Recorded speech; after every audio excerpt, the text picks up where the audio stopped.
am Chris of XrossStitch. It is Tuesday, May 25th, 2021, and this is my second Flosstube video. Welcome. This is a channel about cross-stitch, obviously, and my first video was put on YouTube, on Flosstube, last week, and what a week it has been. I'm absolutely overwhelmed by the amount of support and kindness and the outreach that people have given me over just in 1 week's time. I'm not about subscriber count, but I've gotten over 100 subscribers in a week, and you just don't know what that does, how that feels. It's just amazing, and I have to thank each and every one of you for watching and supporting and telling others about and commenting. I love your comments. They're amazing. And I try to respond to each and every one of them. Keep those coming. If this is your first time here, thank you so much for coming. If you like what you see, stick around and push the buttons below me and keep coming back. I have to thank some dear people that to me were my Flosstube inspirations and still are. And but they specifically mentioned me in their videos the past week. The first is Annie of The Proper Stitcher, who I feel like is a long lost sister. We're both from the South. Just so sweet. Thank you, Annie, for mentioning my channel. And then Pam at Stitching in the Land of Good Enough, who I adore. They both gave me shout outs and sent some of their viewers to me, and now we have, it's just amazing. It's just amazing, this network, this community that is established here, and I just love it, and I'm so grateful to be a part of it. But thank you, Pam, and thank you, Annie, for your kind words and your referrals. I appreciate them, and hopefully we'll continue to stay in touch. I adore both of you and watch everything you do. Because of your amazing comments, I've discovered some amazing people. One of which is Jean Farish. Oh my gosh, isn't she something? Wow. Last week I had mentioned I'd never sewn on linen, and I asked for help. I asked for direction, as opposed, the me Googling who was the best person. And so many of you recommended her, and I see why.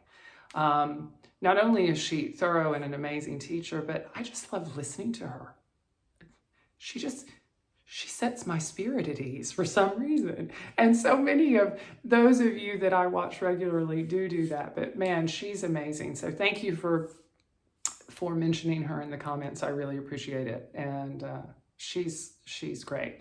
Now, last week's video was my first, and I have to say I clearly saw some room for improvement as far as cinematography goes. And as you may notice, I'm in a different room this week. I am coming to you from my bedroom, of all places, and I'm trying things out.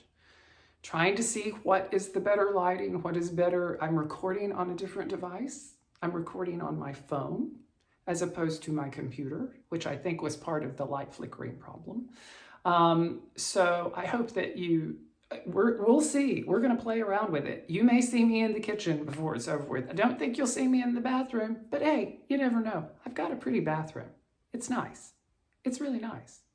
But too echoey. Anyway, moving right along. Last week, I want to talk about my hair as the second thing that's room for improvement. I haven't had a haircut in a long time, as many, for obvious reasons. And normally I just pull it back into a ponytail. And I had it in a ponytail last week, but for some reason, every time I turned to the side, it looked like I had a crazy, freaky mohawk.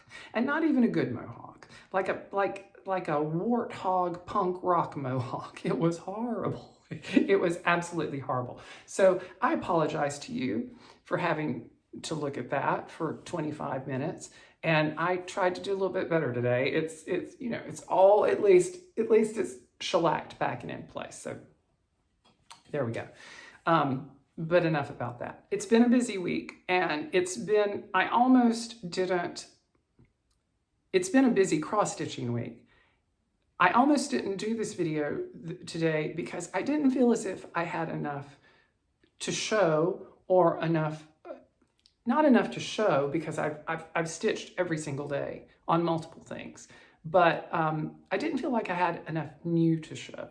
But I did want to record a video today, primarily to say thank you to everyone, and secondly, because I did a lot of work. The first thing I'll pull and watch, see if I don't know if I can even reach it. No. Okay, leaving you for a second, and we're back. Okay. I was horrified by the state of my full coverage piece last week, just because of the amount of parked threads that were unkempt looking. But I did do quite a bit of progress, made quite a bit of progress on my full coverage piece. And as you can see, it's much cleaner looking.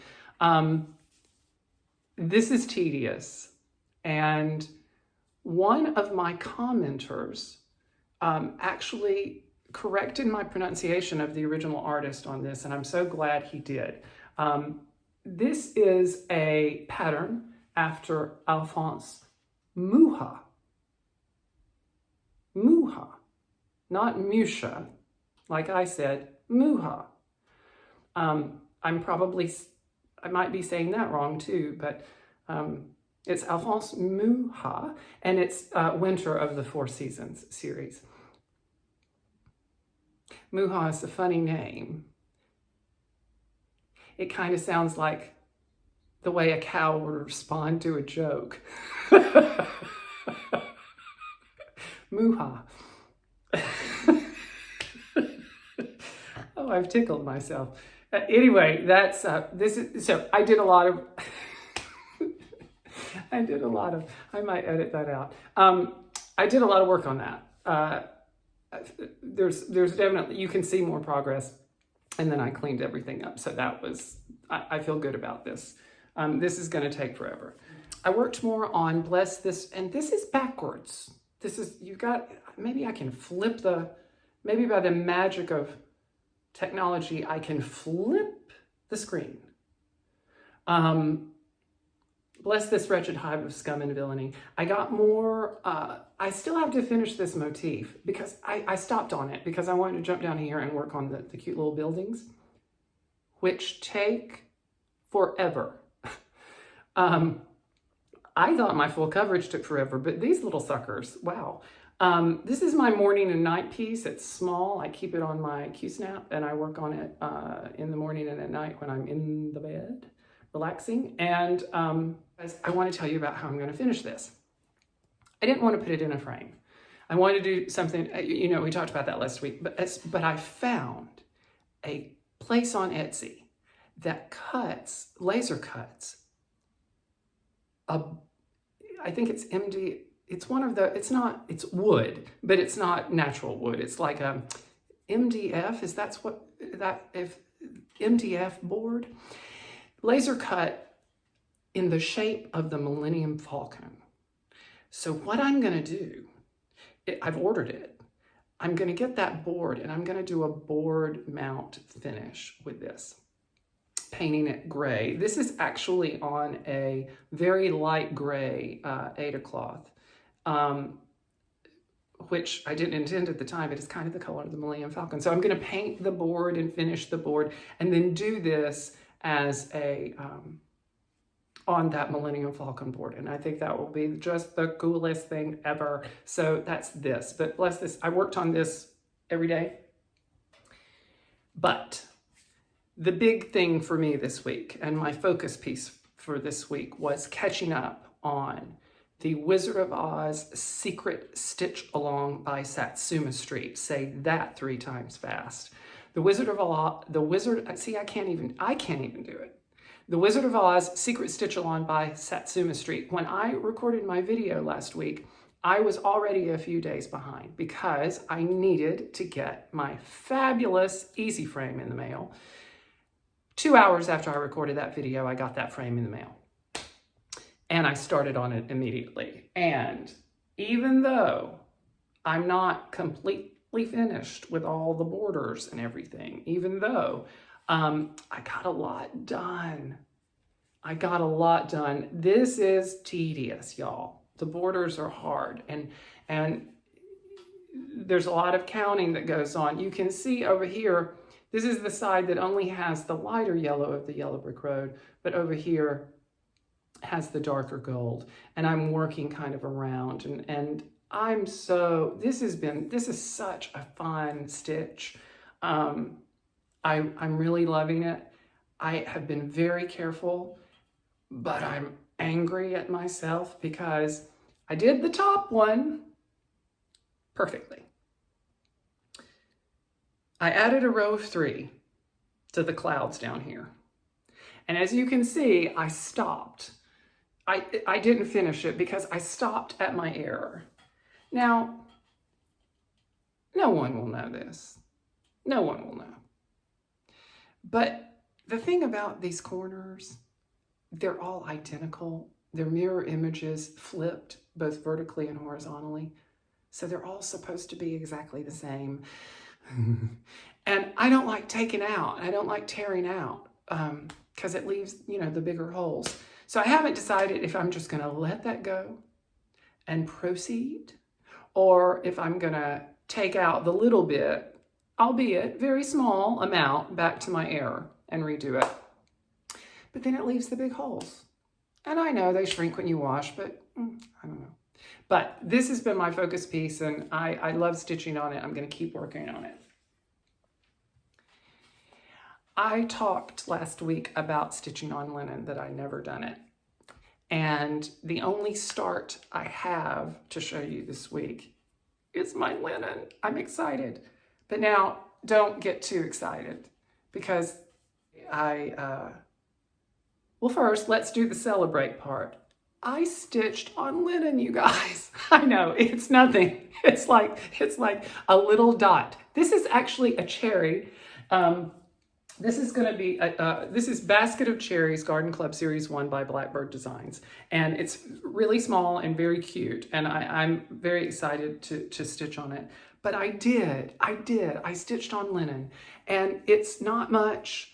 And I'll tell you why it's not much. But I'm really proud of it because it doesn't look bad. And of course, I looked at Jean Farish's tutorials based on your comments and your recommendations. And it's hard to see, but I really loved the way it feels when you're stitching on it. I loved the needle feel, if you will. And I was surprised at how uniform that I could even get it, you know, never having stitched on linen before.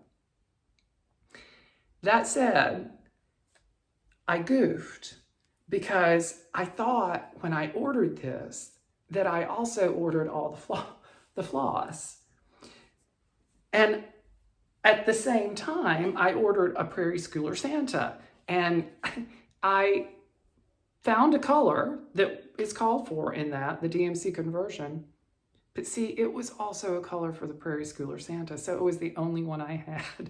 So that's why I was ready to go, you guys. I was gangbusters about this linen business. I was going to keep going, but I didn't because I don't have the thread. So I've ordered the floss, and it will be here. And next week, I promise I will have more linen stitching, and I'm very excited about it. I did not dare, because I'm so new. Why didn't you just go to another cherry, Christopher? You have one color. Why didn't you use it? Because I'm scared. I'm flat out scared to count. So on this piece, I'm going to go one thing next to another to make sure, because I don't know that I have the wherewithal to go landscaping on this one, or cross-countrying, same thing, you know what I mean. So that's that. I'm excited because I am going to do a I've decided to take part in the Quaker Christmas Stitch Along with Annie from The Proper Stitcher and Artie from The Vintage Stitcher, who I also adore. Now, this is not my Stitch Along. This is their Stitch Along, but I'm going to do it. I'm going to stitch along with them. I've never attempted anything like a Quaker Christmas. But I love it, and I'm very excited about it. The one thing that I do, and you know, everybody makes any project their own, and of course, Annie and Artie have encouraged that. I wasn't crazy about the background or the colors. So I'm going to do that. I thought it would be fun to do it with like a variegated thread.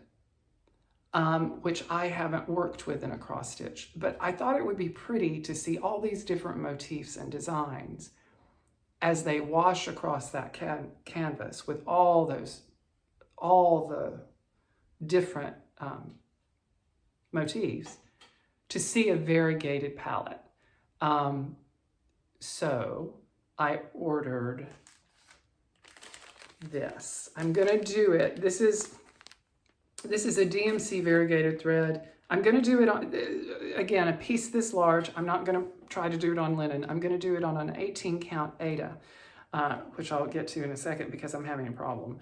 But this is a Christmas story. It's a variegated DMC color. And I got this from a place on Etsy called Catherine at ANCORA Crafts. And I ordered this on Saturday morning and I got it Monday midday.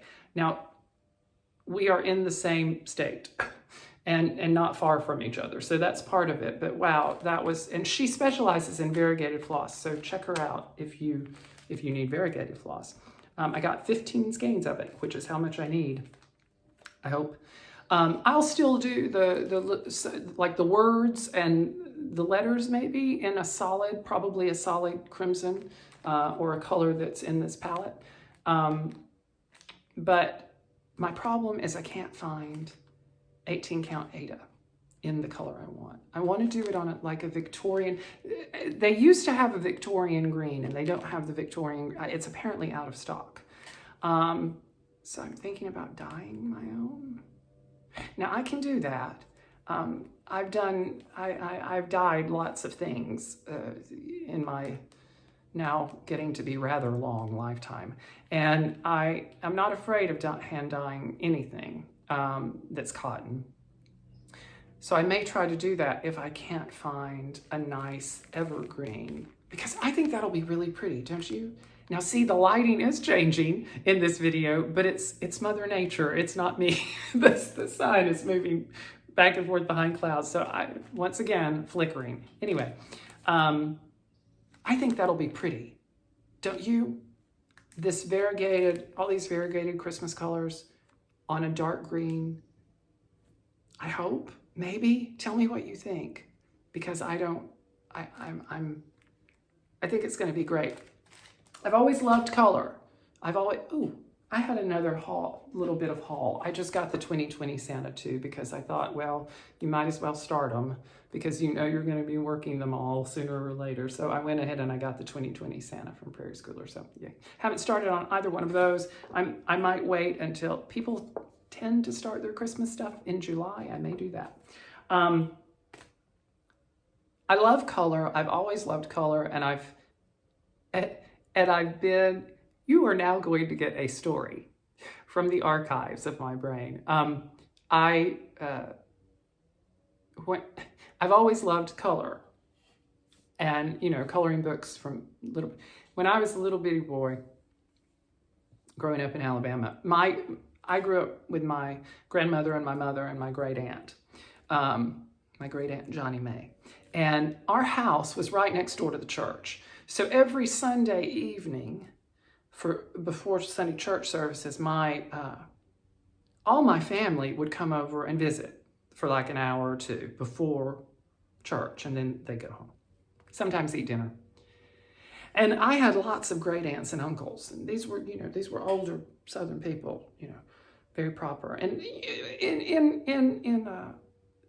people would stop by and say hello. And one afternoon, this does tie back to my love of color.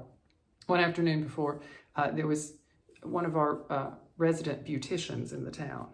She's no longer with us. She was old then, but her name was Miss Christine Wise, and she nor her family would not mind me telling this story because she told it to me every Sunday morning from the time I was 12 until I left home. Anyway, she was a beautician in the town and always just looked beautiful. You know, nails done, hair done, pretty pearls, ear bobs, as they call them.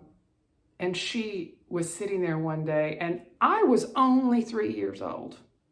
And this story had to be told to me because I don't remember this happening, but every single one of those people in that room, of all my extended family, great aunts and uncles, and my grandmother and my mother and Miss Christine Wise, they all told, this is factual. I crawled over to Miss Christine, crawled up into her lap and said, Miss Christine, you look real pretty, but your purse and your shoes don't match. 3 years old, people. So I loved color, and I always was aware of color. So I'm hoping that the colors in that Quaker Christmas stitch along, see how I brought it full circle? I hope that it'll work out. So let me know if you think they will.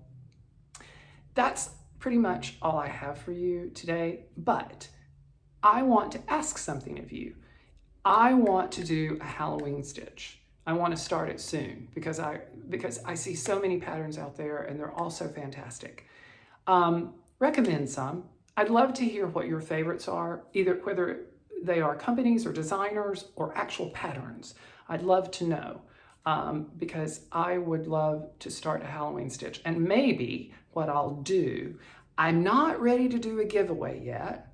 Maybe if I hit like a big benchmark number with subscribers, I will do. But maybe I'll pick from what you guys suggest my favorite 3, and then I'll let you vote on which one I do. That could be fun, just to see, just to have some sort of interaction.